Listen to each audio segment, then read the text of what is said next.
Vous voyez ici le gars là, ils appellent William Fernandez, 1885. Ils sont arrivés aux côtes de la Guinée en 1870 comme ça. Ouais, non. C'est lui qui était le roi de Bramaya, d'un endroit qu'on appelle Bramaya en Guinée, qui est situé vers les côtes, pas loin des côtes quoi. Voilà. Maintenant lui là, on dit que c'est des Soussous. Et Bramaya là, c'est de là-bas que vient l'ancien président guinéen qui s'appelait Lansana Conté. Il est même enterré là-bas. Voilà, donc c'est les descendants de ces gars-là en fait, les Lansana Conté autres là, qui ont dirigé la Guinée de 80, Lansana Conté a dirigé la Guinée de 84 jusqu'à sa mort aux alentours de vers 2010 je crois, un truc comme ça. Voilà, aux alentours quoi.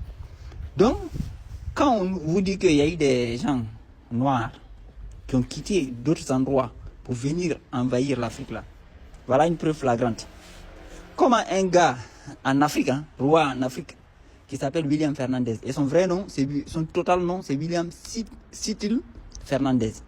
Ici, là, il n'y a même pas un mot d'africain, entre guillemets. Il n'y a pas un mot d'africain. Si, par exemple, si on avait mis William Oguchi, William Demba, Fernandez, on pourrait dire, ah non, il a pris le nom là parce qu'il s'est converti, parati patata. Non, non, non, non. Son plein nom, c'est William Sitil Fernandez. Donc, ces gars-là, d'où il vient? D'où il vient? Et vous allez vous voyez cette photo-là. En fait, le gouverneur, en ce temps, ils n'avaient pas encore colonisé. Le gars qui venait coloniser, Payol, il s'appelle quoi là? Le général français, qui était en train de programmer la colonisation. C'est lui qui est assis avec le vieux là. Ils étaient en train de discuter, justement, pour coloniser. Vous voyez, non? Et c'est lui là qui a fait signer certains accords, voilà, pour installer la France dans les côtes, en fait. Et quand vous allez vers le Conakry, c'est un chef qui s'appelle Balé Demba, qu'on dit aussi qu'il était Soussou.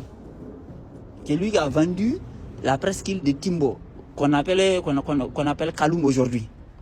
Qu'on appelle Kaloum. C'est lui qui a vendu Kaloum à la France.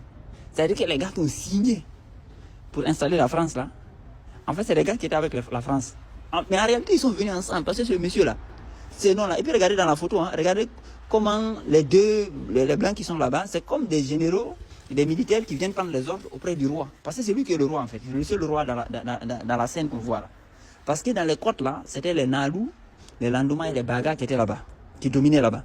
Maintenant les Baga là, parce que eux je connais un peu, les Baga, les Baga et les Baga, ils sont d'origine Peul. Maintenant les Landouman, ils étaient comme si on dit les Fouladunga aujourd'hui.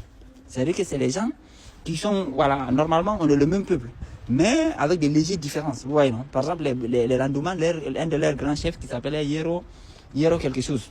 En fait, c'est le nom Peul en fait. Quand tu regardes même les noms, tu vois que c'est des Peul en fait. Parce qu'on sait que Yero, quand tu vois Yero quelque part là, c'est Peul en fait. Tu vois, non? Les Landouman, les Nalou, ils avaient un chef qui s'appelait le général Lamina et autres là. Mais ils ont été envahis et puis divisés en interne. Les Landouman ont été combattus, ils ont monté en fait les Nalou contre les Landouman, ils les ont mélangés. Parce que les Landouman étaient un groupe fort en fait. Toute la zone de Dubreka là, presque c'était les Landouman. Mais les Landouman était très proche des peuples de l'intérieur des terres. Et puis vous voyez sur cette carte là, quand vous regardez, vous voyez de l'intérieur, à l'intérieur de Mifoula ou même Fouta. C'est sur les côtes qu'ils sont venus s'installer. Et ce gars là, en 1870, il règne là-bas depuis 1870. Ils ne nous disent pas ils n'ont qu'à nous montrer alors quel était le roi avant lui. Donc ça montre qu'ils sont arrivés à ce moment-là. Ils sont arrivés avec les blancs. C'est ce que je suis en train de dire. Vous voyez, non? Moi, la première fois quand j'ai vu l'image, je pensais qu'en fait, c'était le blanc qui s'appelait William Fernandez. C'est après que j'ai vu bien, j'ai dit, ah, mais comment ce monsieur-là, j'ai vu là, il s'appelle William Fernandez. Et maintenant, il faut comprendre que les gens qu'on dit Soussou là, dans le côté Kindia, descendant par Forokaria, et puis le côté nord-ouest de Sierra Leone, c'était eux aussi, ils étaient là-bas. Et les gars de Kindia, ils étaient alliés à la France et un peu à l'Angleterre pour combattre le Fouta. Oui, oui. Mais eux, ils étaient en plus en mode, pas dans le côté frontal. Parce qu'en fait, c'était des stratégies politiques. Mais les gars qui nous ont attaqués frontalement, là, c'est les Blancs, leur armée était à Sigiri, installée à Sigiri et à Sankaran. Sankaran qu'on appelle aujourd'hui Farana. Et les gens qui se disent aujourd'hui Djalounké, qui sont à Farana, là, en réalité, c'est des gens venus. C'est des gens venus, mais ils ont trouvé là-bas les vrais gens qu'on dit Djalou, les vrais Djalounkés en fait. Les vrais Djalounkés là, c'est qui? C'est des peuples qui avaient fui pour s'installer là-bas. Tout comme les Bagas étaient sortis de Pita, en plein cœur de Fouta Djalou pour aller s'installer aux côtes. Vous voyez, non? Maintenant, les gars là, quand ils viennent, ils se mélangent à un petit groupe Peul. Et puis maintenant, une fois qu'ils sont bien installés, ils se lancent dans la bataille. Et voilà le roi qui est venu, et ils ont commencé à régner là-bas à partir de 1870. 1870. Et regardez tous les gens qui entourent, c'est des noirs, hein, avec 4 ou 5 blancs, qui viennent prendre des ordres. C'est lui qui autorise quelqu'un à s'installer quelque part. Et c'est lui qui s'installe. Qui est le plus fort? C'est les gars là qui ont accueilli, et ils ont effacé complètement la trace des Bagas. Vous voyez, non? Sékou Touré avait interdit aux Bagas la manifestation culturelle sous prétexte de communisme. Vous voyez, parce qu'il voulait effacer l'histoire. Voilà, casser leur connexion au Fouta. Parce que, en fait, quand on regarde, on voit évidemment que c'était la même culture jusqu'à là-bas. On a l'île de Timbo, on a le capitaine Tomba, qu'on avait capturé et puis amené en Jamaïque, le capitaine Tomba. On a Bokeh, et tout le nord là, c'est à langue poulard en fait. Ouais. Donc ce gars là, allez taper ça c'est pas caché en fait. C'est juste que les gens font pas attention. Bramaya, le roi de Bramaya, la dynastie Fernandez qui règne là-bas. Et puis ils nous disent que non, c'est parce qu'il est d'origine lusophone, des gens qui parlent portugais, ça veut dire qu'il est du côté de Guinée-Bissau. Ça c'est faux. Parce que le William là, ça c'est pas un nom portugais. Le William c'est pas un nom portugais.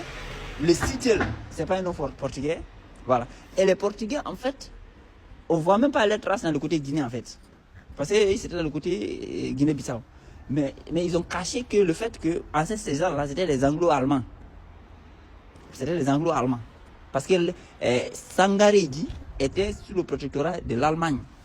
Mais on nous cache qu'il y avait des puissances comme ça impliquées dans la colonisation. Voilà. Il y avait les Belges aussi qui étaient là. Donc, ça a été vraiment une entreprise très très sophistiquée. Mais il y a eu des Noirs qui sont venus. Et quand j'ai dit ils sont venus par les côtes là, c'est pour ça que quand vous demandez leur histoire, en fait, vous voyez que ça renvoie aux côtes, ça descend vers les côtes et puis on ne sait plus d'où ils sont, comment ils sont arrivés. Mais vous ne voyez pas les traces avant l'arrivée des Blancs. Parce qu'ils sont arrivés ensemble en fait. Et ils avaient les noms, même noms que les Blancs à la base. Beaucoup de noms, c'est pour ça que quand je dis les Malékés, les Guinéens, tous les noms qu'ils ont là sont d'origine Peul là. C'est vrai. Parce que les gars là, quand ils sont venus, et les Blancs, ils avaient les mêmes noms en fait. Ils avaient les mêmes noms. Donc, aujourd'hui, les gens qu'on dit Soussou, la plupart c'est des Bagas en fait, et des Nalou, et des Landouman qui sont reclassifiés, qui parlent la langue là, Soussou, qu'on a reclassifié Soussou. Mais les vrais, c'est-à-dire que les gens qui sont, c'est comme quand je parle de Hausa, les gens qui sont venus réellement là, voilà, c'est les gens là, vous voyez les noms qu'ils avaient. Mais quand ils ont pris le contrôle, parce que les Bagas par exemple, ils étaient sous le contrôle direct même de la France, voilà, et leur langue a disparu.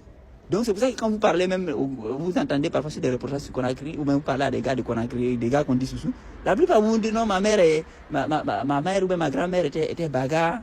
C'est comme ce qu'on voit aux Antilles là. On dit qu'il y a plus d'Indiens d'Amérique.